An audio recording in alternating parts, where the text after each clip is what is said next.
নমস্কার, সবাই কেমন আছেন? আশা করি সবাই খুব ভালো আছেন আর আমরাও খুব ভালো আছি। আজকে খুব সুন্দরভাবে পুজো, মনটা খুব শান্তি হলো, কারণ বেলপাতা ফুল সবকিছু পেয়েছি। আমার ঘরেও পুজো হয়ে গেছে, দেখাচ্ছি দারুন। আর আপনাদেরকে বলেছিলাম এই যে শক্করটাটি, এটা কেটে দেখাচ্ছি দারুন কেমন। এটা এখন কাটবো, পেকে গেছে। চলুন তাহলে ভিডিওটা এখন থেকে শুরু করছি, যতটা পারি করব শেয়ার। চলুন তাহলে।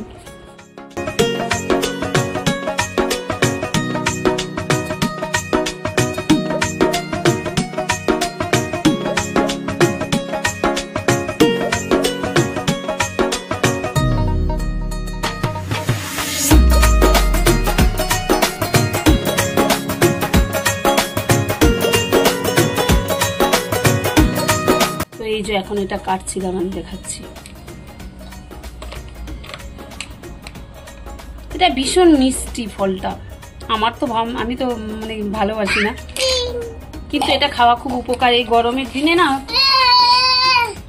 শরীর ঠান্ডা থাকে। এই দেখুন কুমড়োর মতন দেখতে, পুরো মনে হচ্ছে কুমড়ো, খেতে খুব সুন্দর। দেখুন বলছিলাম না, মানে সবাই অনেকে বলে ফুটি, কিন্তু ফুটি পুরো অন্যরকম, আলাদা। এই দেখুন ফুটি কিন্তু আলাদা, এটা আলাদা, সম্পূর্ণ আলাদা। এত মিষ্টি, এটা দারুণ খেতে, মানে উপকারও খুব ভালো জিনিস। এটা পিছনের ছালগুলো ছাড়িয়ে নেব এখন। এই দেখুন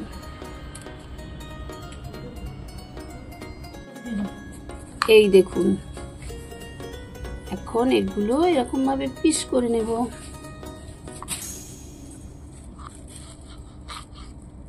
বেশ খেতে খুবই সুন্দর, মানে একদম দারুণ। যারা খাই, তবে সত্যি কথা বলতে কি, আমার এত মিষ্টি ফল ভালো লাগে না। ওই এজো আছে না আমাদের ওই দেশে, বলে এটাকে কি বলে, দেশে এটাকে বলে সবেদা, এখানে বলে চিকু। ভীষণ মিষ্টি, এইটাও ভীষণ মিষ্টি। এটা একটু কেমন হয়ে গেছে, ভালো দেখাচ্ছে একটা, আপনাকে দেখলে বুঝতে পারবেন। এই দেখুন সবেদা, এখানে বলে চিকু। এত মিষ্টি, এগুলো যেমন মিষ্টি এটাও তেমন মিষ্টি। তো এই যে এখন এগুলো আমরা খাবো। দেখুন তুলসী গাছ নিয়ে এসেছে, এখানে আমি লাগাবো, দুপুরবেলায় লাগাবো আজকে। আর এটা বেলফুলের গাছ, আর এটা কি জানি না কি ফুল। এই গাছগুলো আমি সব লাগাবো একটু পরে। এই যে টবগুলো আছে, টবের মধ্যে লাগাবো। এখন তো গ্রীষ্মকালে তেমন একটা ফুলের মানে ভালো ফুল গাছ পাওয়া গেল না। এসেছে চিংড়ি মাছ, এটার একটা রেসিপি আজকে আপনাদের সাথে শেয়ার করবো। আর এত ছোট ছোট মাছগুলো কিভাবে ধুচ্ছে দেখুন। তো ধুয়ে নিক, আমি বাকি কাজগুলো করে নিই। আর এটা বিকালে রান্না করব। দেখেছেন কিভাবে বের করছে। তো এটা কি মানে কি রেসিপি বানাবো বিকালে আপনাদের সাথে শেয়ার করব। চলুন ও মাছগুলো ধুয়ে নিক। এখন চলে এলাম কিচেনে, আর রান্না হবে। আপনাদেরকে দেখিয়েছি চিংড়ি মাছ নিয়ে এসেছে। চিংড়ি মাছগুলো আমি পেস্ট করব। তো চিংড়ি মাছগুলো পেস্ট করে তারপর ওটা বড়া করে ঝাল দেওয়া বানাবো, আপনাদের সাথে শেয়ার করব। চলুন। আর এখন ভীষণ গরম করছে, কিচেনে থাকবো অনেকক্ষণ, ওটা অনেকক্ষণ বানাতে সময় লাগবে। বাবু সোনারও ঠান্ডা লেগেছে, শরীরটা খারাপ, আজকে ডক্টরের কাছে নিয়ে গিয়েছিলাম। তো এখন আমি চা খাবো, আগে চা খাবো, ড্রেস চেঞ্জ করব, নাইটি পরবো, ভীষণ গরম করছে। তো তারপর আমি আপনাদের সাথে শেয়ার করব কি রান্না করছি, মানে ওই চিংড়ি মাছের বড়া বানিয়ে ঝাল দেওয়া করব। চলুন, মাছগুলো প্রথমে আমি ফ্রিজ থেকে বের করে নিয়ে ফ্রিজে রেখেছিলাম, কারণ সকালে নিয়ে এসেছে তো ফ্রিজে ঢুকিয়ে দিয়েছিলাম। চলুন তাহলে রান্না শুরু করে দিই। আগে প্রথমে চা খেয়ে নিই, তারপর আসছি। চাটা খেয়ে নিই তারপর। তো এই যে আমার চিংড়ি মাছগুলো, এখন এটা একটুক্ষণ থাকবে, ততক্ষণ আমি চাটা খেয়ে নিই। এগুলো করবো না, অনেক আছে, অনেক চিংড়ি মাছ। তো এর থেকে আমি অর্ধেকগুলো বানাবো। চলুন করতে থাকি, সাথে থাকুন, দেখতে থাকুন ভিডিওটা। তো এইগুলো কিন্তু আমি এখন পেস্ট করব। এর মধ্যে আমি কিছু দেব না, সবগুলোই করতে বলছে। ও বললো সবগুলো বানিয়ে নাও, নাহলে এগুলো রাখলে নষ্ট হয়ে যেতে পারে। তো প্রথমে আমি এগুলো শুধুই পেস্ট করে নেব, তারপরে এর সাথে কি কি মেশাবো আপনাদেরকে দেখাবো। পেস্ট করে নিয়ে চলুন।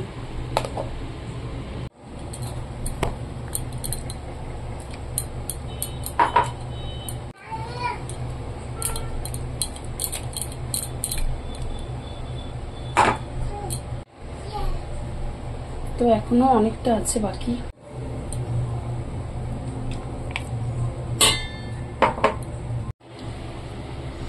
পরিমাণ মতন লবণ, রসুনের পেস্ট, আদার পেস্ট সবের সাথে মেশানো হবে।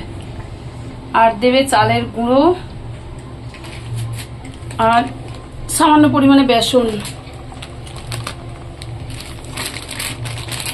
এখনো বানাচ্ছে, আমি পেস্ট করে দিয়েছি। এখন বাবুসোনাকে খাওয়াবো, অনেকটা লেট হয়ে গেছে, 9:30 প্রায় বাজতে যাচ্ছে, তার জন্য ও বানাচ্ছে। পরিমাণ মতন বেসন অল্প দিয়ে নেবে আর চালের গুঁড়োও দেবে। এখানে দিয়ে দিচ্ছে চালের গুঁড়ো। এগুলো আপনারা আপনাদের পরিমাণ মতন নেবেন, কারণ এগুলো তো আইডিয়া করে নিতে হবে। মানে আমি তো কোনো পরিমাণ, যেমন অনুযায়ী চিংড়ি মাছটা থাকবে সেই অনুযায়ী পরিমাণ মতন এগুলো সব দিতে হবে।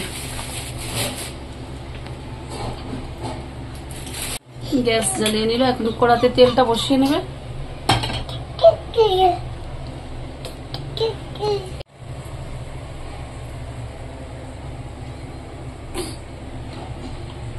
আর দিয়ে নিল সামান্য পরিমাণে হলুদের গুঁড়ো, জিরের গুঁড়ো আর একটু ধনের গুঁড়ো, যেগুলো আমি পেস্ট করেছিলাম ঘরেতে। এগুলোর টেস্ট তো খুব সুন্দর, আপনাদেরকে বলেছি। আর এখানে বাবুসোনার এই যে মাছগুলো আমাদের সবারই জন্যই ভাজছি, তো ওটা তো ঝাল দেওয়া হবে। এগুলো ভেজে বাবুসোনাকে খাওয়াবো আর আমাদের জন্য করে নিচ্ছি, ওই ঝাল দেওয়ার সাথে মিশিয়ে নেব। প্রথমে মাছগুলো ভেজে নিই আগে, চলুন তারপর আসছি। এই যে এখন দিয়ে নিচ্ছে রসুনের পেস্ট,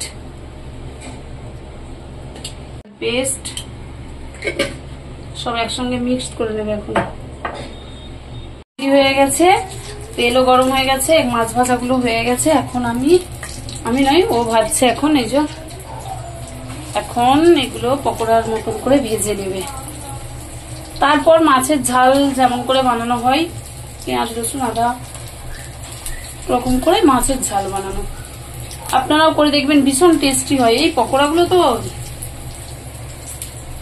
চায়ের সাথেও খেতে দারুণ লাগে, স্ন্যাক্স এর মতন দারুণ লাগে। তো এটা একটা স্ন্যাক্স, শুধু খেতেও ভালো লাগবে। চলুন তাহলে এগুলো ভেজে নিক, তারপর আসছি, অনেকটাই আছে। আর যখন ভাজছে এত সুন্দর গন্ধ আসছে না। আর এই দেখুন কালো কালো ছিল, ভাজার সাথে সাথে কেমন সাদা হয়ে যাচ্ছে না।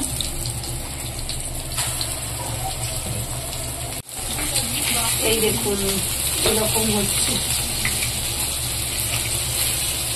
এক পিঠটা হয়ে গেছে, উল্টে নিচ্ছে। আমি বাবুসোনাকে খাওয়াবো, চলে যাই, ও এখন এগুলো বানাক, তারপর আসছি। সুন্দর ফুলে উঠেছে, দেখেছেন? খুব সুন্দর ফুলেছে। ওর কাজ শেষ, ও হচ্ছে পকোড়াগুলো করে দিয়েছে, দিয়ে চলে গেছে। আমি বাবুসোনাকে খাইয়ে ঘুম পাড়িয়ে দিয়েছি। এখন আমি রান্নাটা করব। আর এই যে পোড়া তেলটা আমি উঠিয়ে নেব, সর্ষের তেল দিয়ে রান্না করব। আর এখানে পেঁয়াজ কুচিয়ে নিয়েছি, দাঁড়ান দেখাচ্ছি। এই দেখুন দেশি টমেটো, কাঁচা লঙ্কা, পেঁয়াজ কুচিয়ে নিয়েছি। এই তেলটা উঠিয়ে নেব, সর্ষের তেলে রান্না করব। চলুন তাহলে রান্নাটা করে নিই। ঝাল দেওয়া করব, তো যাই হোক দেখাচ্ছি কিভাবে করব।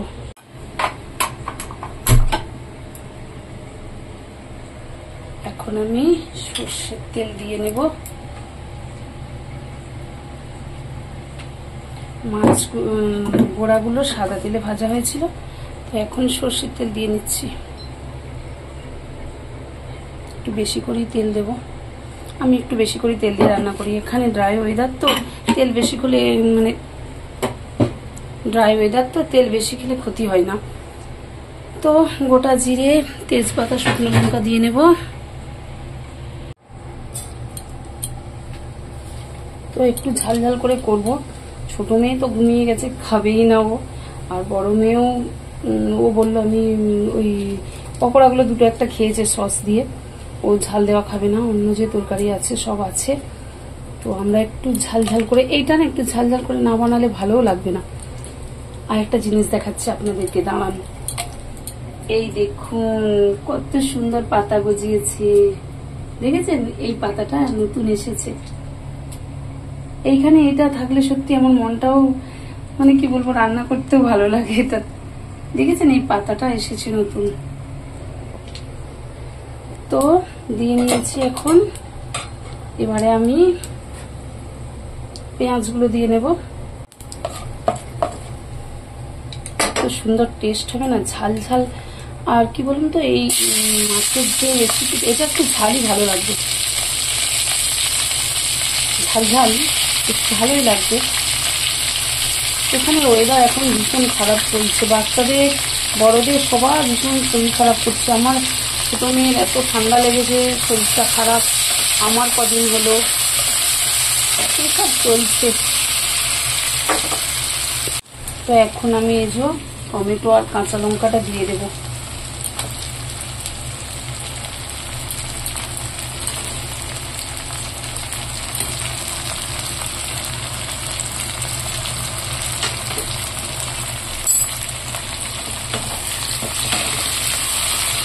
এটা ভালো করে কষিয়ে নিয়ে তারপর আসছি।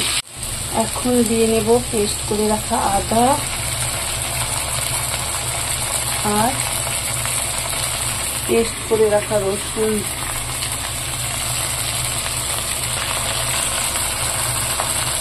আর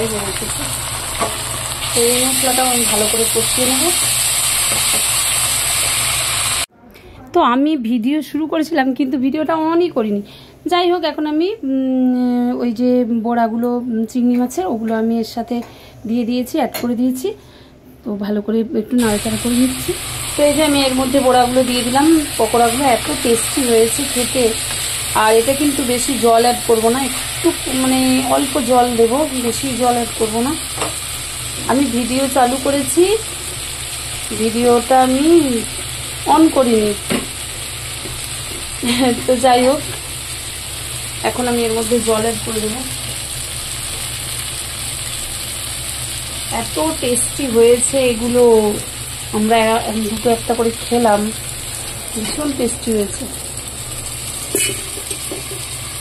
তো হয়ে গেল। আর আমি যে গরম মশলা বাড়িতে করেছি ওটাও দিতে পারি, কিংবা মানে যে কোনো গরম মশলা একটু দেবো, আর একটু সরষের তেল দিয়ে দেবো।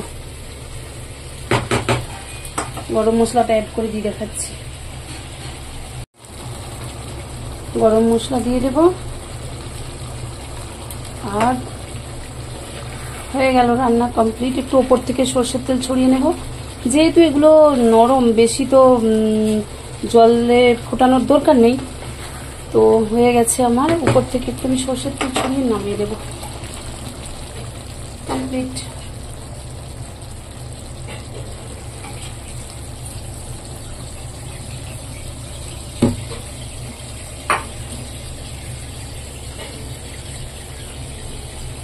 ব্যাস, রান্না কমপ্লিট। এখন আমি গ্যাসটা বন্ধ করে দেব, হয়ে গেছে রান্না।